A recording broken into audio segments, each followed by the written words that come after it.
The sky burned the color of betrayal. They said the Galactic Alliance would hold, that we were stronger united, that peace was permanent, that war was a relic of the primitive past. We believed them because we had to. Belief was the only thing that made the silence of deep space feel safe. But then came the Dravari. They weren't like the others. No diplomacy, no warning, no demands. Just ships that blotted out the stars and fire that rained until there was nothing left to burn. The Alliance faltered not in strength, but in will. When the first colonies fell, there were statements of unity. When the core planets were attacked, there were meetings. And when the outer rings screamed for help, there was nothing but silence. Captain Elian of the Varelian Guard was among the last to believe, a century-old strategist. His 4 eyes had seen more battles than most generals had read about. But even he hesitated when the last relay from the Oryx system went dark. He stood at the edge of the Citadel, looking over the fractured remnants of a once great council. "We are not losing," he said, voice low and controlled. "We are abandoning." The others looked away. No one argued. Varelians, Cerati, Thal, race after race withdrew their fleets, not because they couldn't fight, but because they didn't want to lose what little they still had. Fear ruled them now. Fear and memory.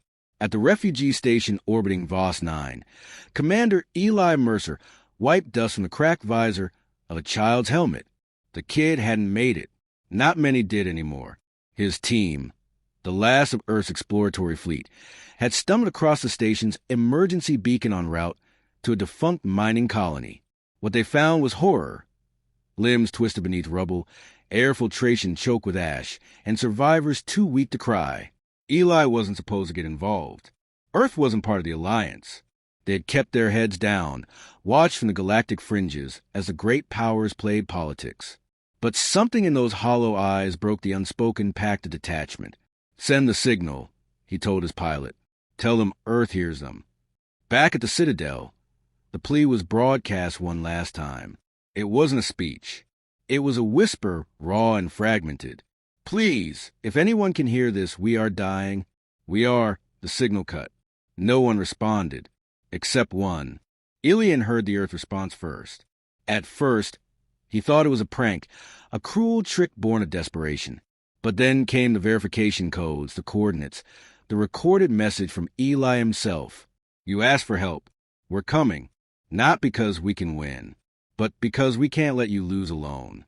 It wasn't military protocol. It wasn't even smart. But it was enough. Enough to light a fire in the embers of a dying resistance. The other species scoffed. "Humans," one counselor spat. "They've never even seen a Dravari up close." Another added, "They barely qualify as spacefaring. This is suicide." Elian said nothing. He just replayed the message again.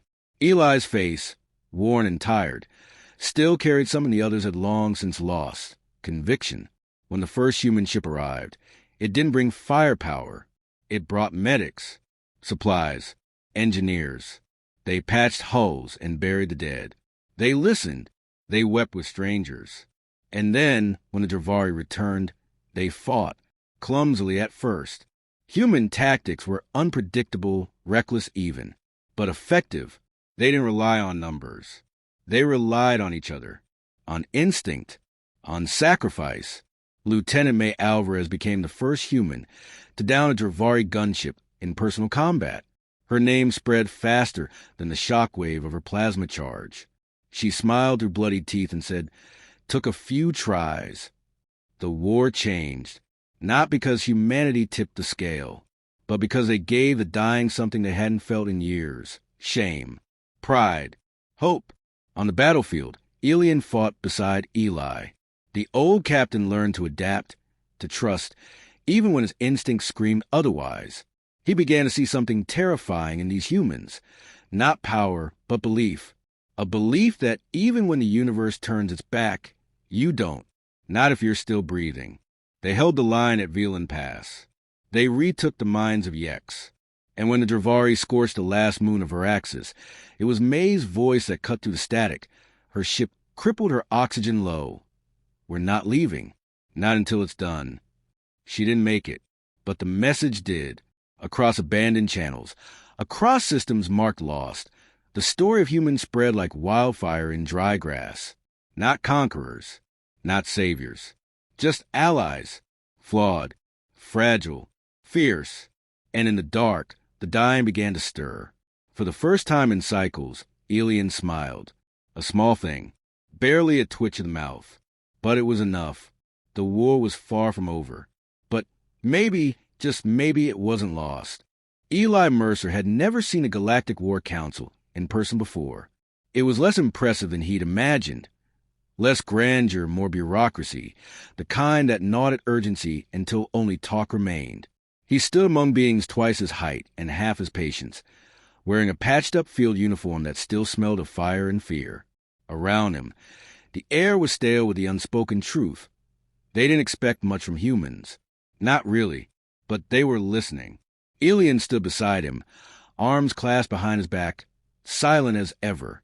He had traded polished armor for a combat-scarred exosuit. Every dent told a story. Where once he would have led from command towers, now he walked the dirt with soldiers that had earned him respect and suspicion. Eli cleared his throat. We're not here to replace anyone. Or lead. We're here because someone has to stand in the gap.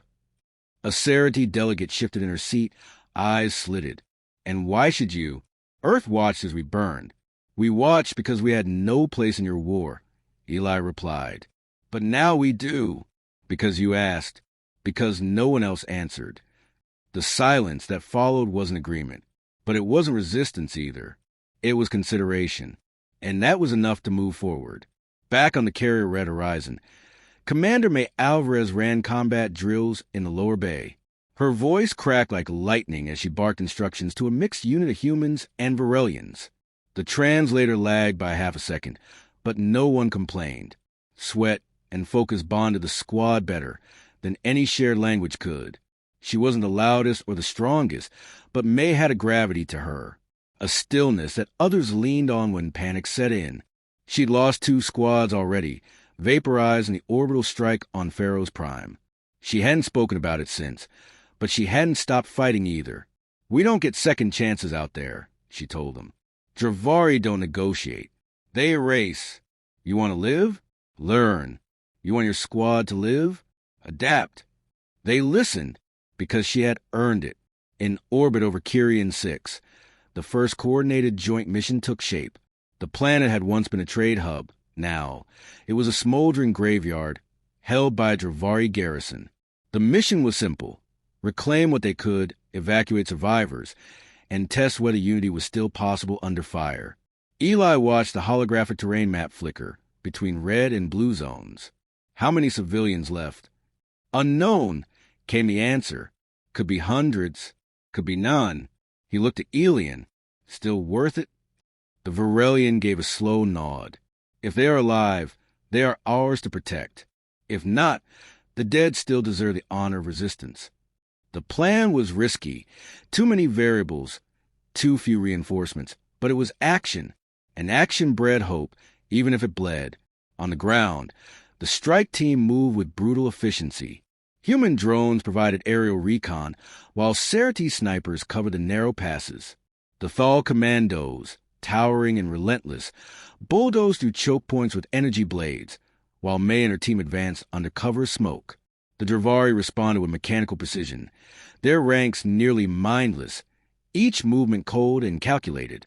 But they hadn't learned chaos. That was the humans' domain. When a bunker's gunner nest pinned them down, Eli didn't wait for backup. He crawled beneath wreckage, lured fire away with a flare drone, then led a countercharge with 2 soldiers who had never trained with him before that moment. It wasn't brilliance. It was instinct, the kind born from battles where plans fell apart, and you fought with whatever you had left. They took the bunker. Inside, they found 10 civilians, half-starved, terrified, but alive. The evac signal was sent. Victory, even small, tasted different here. It wasn't celebration. It was relief. Quiet, hollowed out by the cost. Later, around a makeshift campfire, Elian spoke into the night, more to himself than to anyone else. You don't fight like them. Eli stared into the flames. We don't live like them either.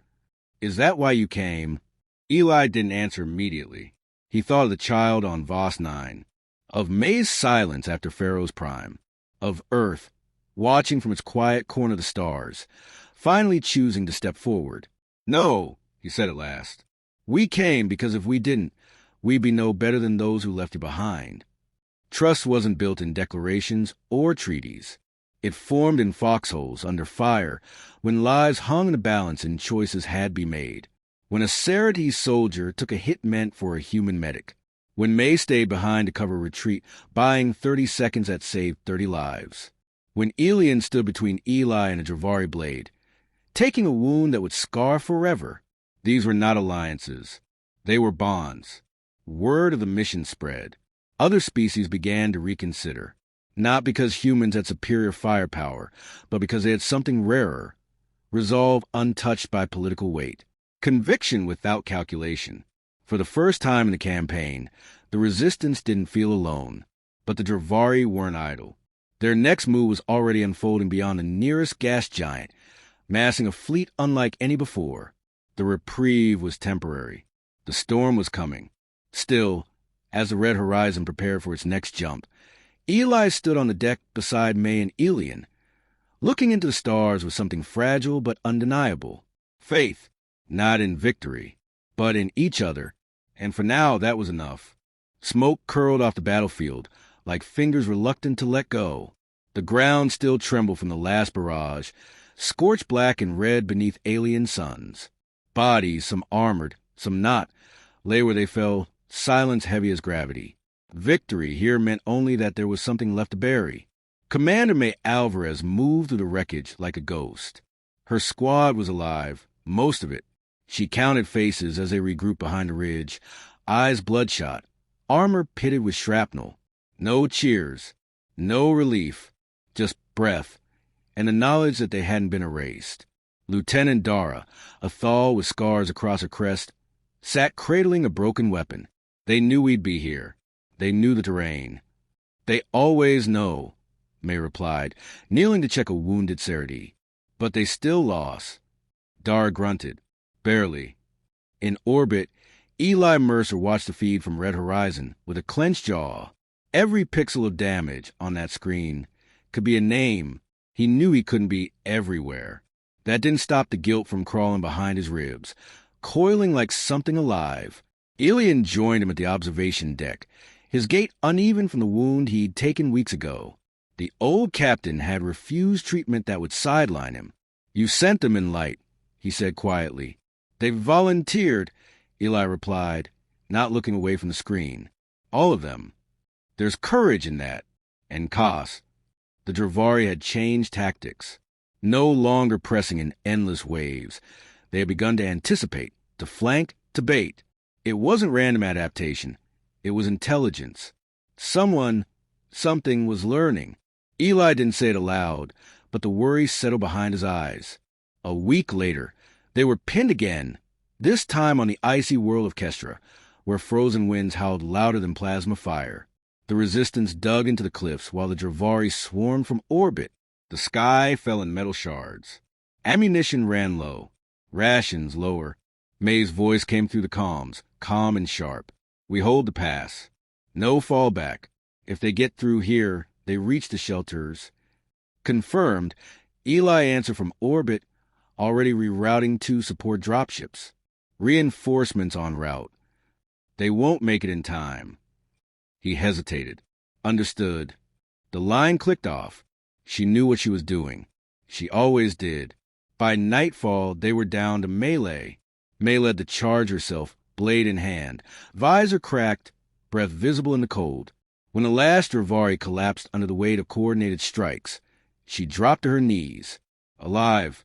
Barely. Later, the survivors huddled around emergency heaters in the remnants of a comms tower. Someone handed May a cup of something hot and bitter. She didn't ask what it was. Just drank. "Why do you keep doing this?" Dara asked her. May didn't answer at first. She stared at her own reflection in the cup. Dirty, cracked, tired. "Because we can't stop." "That's not a reason. It's the only one I have left." Meanwhile, across the galaxy, word of Kestra spread. Resistance fighters spoke her name with something close to reverence, not hero worship, something quieter, a reminder that they were still human, because she was, and she stayed. Eli compiled the reports. 68 confirmed kills, 25 losses, 100 civilians evacuated before the cliffs fell, a miracle in numbers, a tragedy in lives. He sent a message to Earth that night, a simple update. The political branches would dissect it, but he included one sentence for the ones who mattered. She held the line again, but she won't survive another. The next day, he called her to the bridge. "You need rest," he said without preamble. "There's no time. You'll die." She looked at him, unblinking. Then it better be for something that lives. He wanted to argue, to order her off the line. But that wasn't how this war worked. Orders didn't matter more than belief. And May's belief had never wavered. Instead, he handed her a new assignment, low-risk recon, training new units. She took it without question, though they both knew it wouldn't last. Elsewhere, Elian coordinated a campaign to retake a cluster of mining worlds. Strategic, critical, but more than that, symbolic. If the Resistance could reclaim even one planet the Alliance had once ruled, it would signal something undeniable. The battles were brutal, but the humans, still outnumbered and outgunned, brought a wild tenacity the others couldn't replicate. Not better, just different.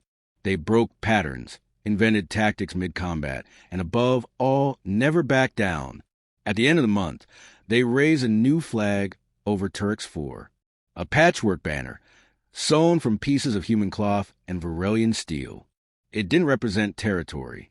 It represented unity, the only kind that mattered. May stood beside it, scarred, silent. Eli watched from orbit and whispered, not alone anymore. But deep in the black, something stirred. A signal, not Dravari, but older. And human ships weren't the only ones receiving it. The next storm was coming, and it would drown everything that wasn't ready. The signal pulsed like a heartbeat, deep, rhythmic, unrelenting. At first, it was dismissed as residual Dravari static, but it didn't fade. It grew stronger, clearer, until it took form. Coordinates patterns, fragment of language older than any current civilization. When decoded, only one phrase stood out in universal syntax. They are not the only threat. On board Red Horizon, Eli stood over the decrypted message, jaw tight. Elian leaned beside him, silent but attentive. May stood near the rear of the room, arms crossed, still bruised from Turks IV. The implications hung in the air, heavier than gravity. "We haven't even won this war yet," Eli muttered. "Then perhaps it was never ours to win," Elian said softly. The source of the transmission lay beyond the dead halo.